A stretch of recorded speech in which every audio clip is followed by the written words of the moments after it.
afraid you, great scholars, might brainwash me. Do you know why so many people oppose me? It is because of their ignorance of my true desire. Ignorance invites fear. So these people are afraid of me. However, as you can see, I am just an ordinary man, not too tall and not too handsome. Although my wife thinks I am.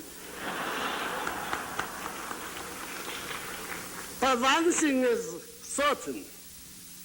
I don't have horns and a tail.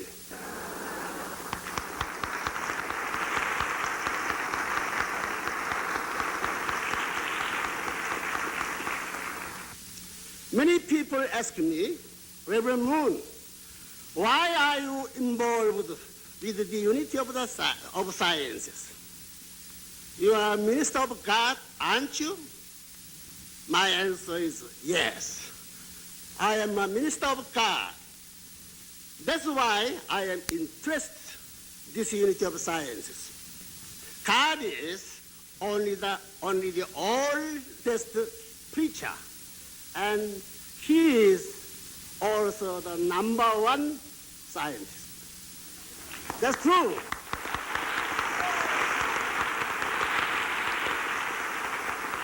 The Science Conference is just one of many projects inspired by the universality of Reverend Moon's vision. At the Unification Theological Seminary, many subjects are offered to prepare the students to be religious leaders. The teachers are clergymen and professors from several different theological persuasions. In 1975, Seoul, Korea, Reverend and Mrs. Moon performed the marriage of 1,800 couples from 20 nations. These church members share their conviction that the family centered on high moral principles is the foundation for a prosperous society. Concerned with dwindling food resources in the world, Reverend Moon is establishing ocean enterprises, primarily in fishing, fish processing, and shipbuilding, with the desire to help feed the world. Working at their side, Reverend Moon trains members through Ocean Challenge, a leadership program on the sea, strengthening individuals through fishing and teamwork in the marine field. Through a college movement, CARP, for the Collegiate Association for the Research of Principles, students can learn to live lives of high morals and good citizenship. Further, they are spirited voices on campuses, urging responsibility towards their nation's ideals and combating destructive leftist and Marxist ideology. Churches and foreign missionaries are active in over 127 nations of the world. Reverend Moon has taught that men and women sacrificing themselves for other nations, worshiping with and serving all races and social ranks, will show the example of God's love for all mankind. On the community level, Reverend Moon also is active, founding in 1967 the D.C. Striders Track Club. With several Olympic medalists springing from its ranks, the team has obtained over 1,000 school scholarships through its program of athletic and academic excellence. A daily newspaper, The News World, made its debut in New York City in 1976. Since that time, it has grown quickly to win its place in the city's media arena. It is an outspoken voice for human liberty and moral values and carries nationally known columnists. Reverend Moon, wanting to serve all people, created in 1980 a sister paper in Spanish, Noticias del Mundo. This paper serves all the Latin American nations that are represented in New York. Other daily papers in Japan and South America further fill the news and communications needs in those countries, as do many church magazines, newsletters, and books in several countries. Historically, new movements have never been easily accepted. The Unification Church is no exception. Moreover, international communists and leftists in America felt threatened by Reverend Moon's spectacular success. Some wanted to destroy him and his movement. Among them was Donald Fraser, chairman of the House Subcommittee on International Organizations, who saw his chance to advance his own political career. Early in 1978, Mr. Fraser subpoenaed Mr. Bo Hee Pak, special assistant to Reverend Moon, but it was Fraser's fatal mistake. Mr. Pak fearlessly defended his faith and the honor of Reverend Moon. Your human right? Then where is my human right? Since I do not believe in any eye for eye, all I can do is pray for you. You shall surely reap what you have sown. This is a lie. You are the author of this information. You gave this lie to the power of the United States Congress. This is the worst character assassination possible. You did this to the man who came to America to do the work of God and save his country from immorality. I cannot help but believe that you are being used as instrument of the devil. You, yes, instrument of the devil. I said it. Who else would want to destroy a man of God but the devil? Do you think you can become a senator at the cost of the blood, honor, and the lives of innocent people? You will find innocent blood very costly. I say to you what St. Thomas, who had been brought to trial on the charges of treason by Henry VIII, sticking to his own religious conviction, said to Sir Richard, who had perjured himself in testimony against St. Thomas in order to advance his own career, even at the cost of the saint's blood. Quoting Jesus, St. Thomas said, "For what will it profit the man if he gain the whole world and forfeit his soul?" For this he was beheaded. Mr. Chairman, I know it is easy and unpopular in the short run to prosecute new religious groups. So it was for Nero, so it was for Julian the Apostate. But does history remember them for their social reforms, or foreign policy, or even human rights? No, it remembers them as a great persecutor in history. And so history might remember Donald Fraser, if it remembers him at all. You may get my scalp, Mr. Chairman. Go ahead. But never my heart and soul. My heart and soul belong to God. The Lord is my shepherd. Even though I walk through the valley of the shadow of death, I fear no evil, for thou art with me. Thank you, Mr. Chairman.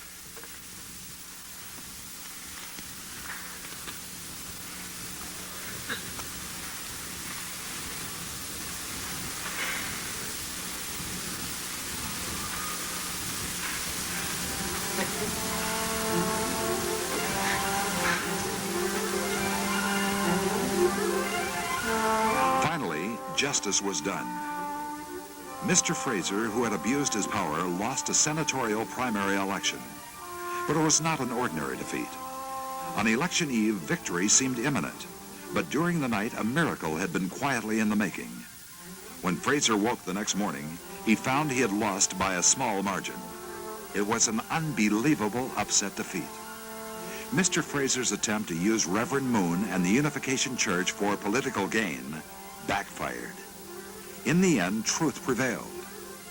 In Seoul, Reverend Moon broke his long silence and asked his church to forgive Mr. Fraser and pray for his soul. But, he added, Mr. Fraser's defeat was more than political fortune. It was an act of God. Mr. Fraser had been oppressing others besides the Unification Church. With the help of his opposition to the governments of several South American nations, the Congress and administration had frozen relations with a number of countries. When Reverend Moon sent Bo Hee Pak to those nations, he was received as a hero. Now there are teaching staffs being sent to all countries in Latin America to educate the citizens of the danger of communism, which is trying to subvert the governments in power. Causa will be a movement that will overcome communism through the teaching Unificationism, already presented in 7 major countries.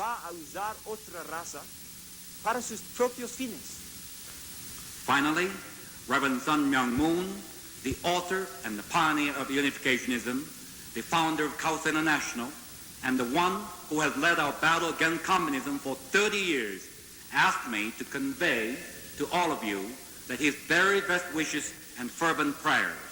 He especially asked me to say to you, Unificationism has put the communists on the defensive for the first time in 63 years.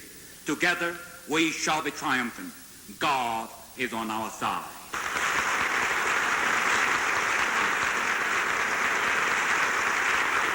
Thank you. Probably the fact least known by the public is that Reverend Moon is a strong believer in the family. He is the father of 12 children, 7 boys and 5 girls. His youngest, Yunjin, was born February 7th of 1981. In Korean, her name means the advancement of beauty. With Reverend and Mrs. Moon, it is an important tradition to offer their new child to God in hopes that she will grow to become a benefit to the world. Reverend Moon feels the family should be centered around the love of God and that all mankind is an extension of the family. In this way, it is possible to feel that all people are brothers and sisters. Reverend Moon is not only a father and teacher to his own children, but to his followers as well. He is a believer in the personal care and involvement necessary to give a spiritual education as well as a practical one. 하나님을 아버지로 모신 것을 무엇보다 하나님은 내 아버지다. 이게 무엇보다도 자랑할 것이었다. The first and foremost supreme pride of man in the world of perfection is to have God as my Father. The saying that God is my Father. Don't you know that Almighty God is my Father? That's the most greatest pride of man. 그게 그 첫 번째고 둘째는 무엇이겠느냐? And the number 2, that is the first pride. And what is the 그 second? 하나님의 사랑을 내가 독차지할 수 있다. 하나님의 사랑을 받을 수 있는 아들딸이다. Man's second supreme pride is this, that I can possess the love of God. I can have enough, in other words, I can monopolize the love of God. That's pride. 그 다음에 셋째 번은 뭐겠느냐? The third pride, 하나님이 갖고 있는 모든 전부 이 우주를 내가 상속받을 수 있는 것이 and it is my pride in the world of perfection that I can inherit God's kingdom. I can inherit everything that God has, my Father has. It become mine. It's ours. 그 자랑할 만해? Isn't that truly the worth to be proud of? 세상 사람 같은 뭐 아무게 뭐 여기 무슨 부잣집 사후가 돼도 그 아무게 사후가 됐더라고 말이야. 자랑하는 게 많답니다. So in our world, there are so many social standards, and that many people are proud of. My father is so-and-so. My father, PhD, and a doctor of Harvard. My father is a prime minister. I come from the royal family of Sweden or something. It's become a great pride. Think of it. When you say, my father is God.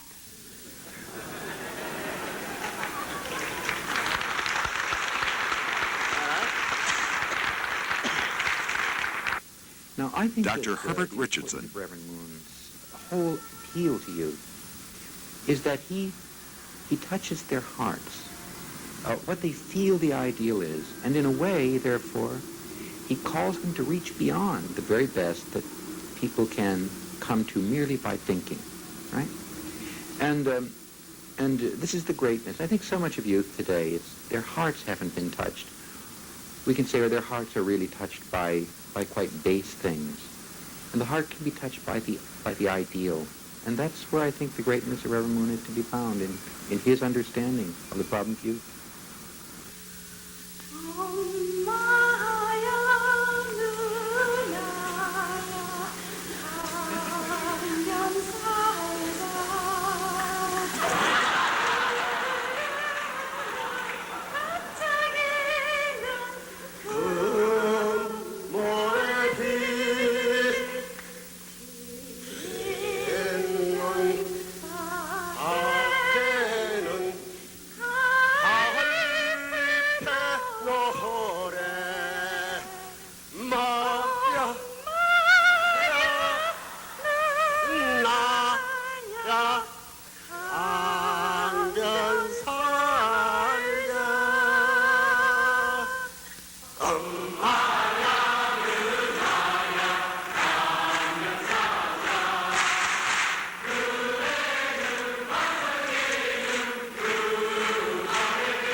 From early in life, Reverend Moon felt called by God to fulfill a seemingly impossible task. His lifetime was spent diligently, with untiring determination to carry out what he felt was his covenant with God.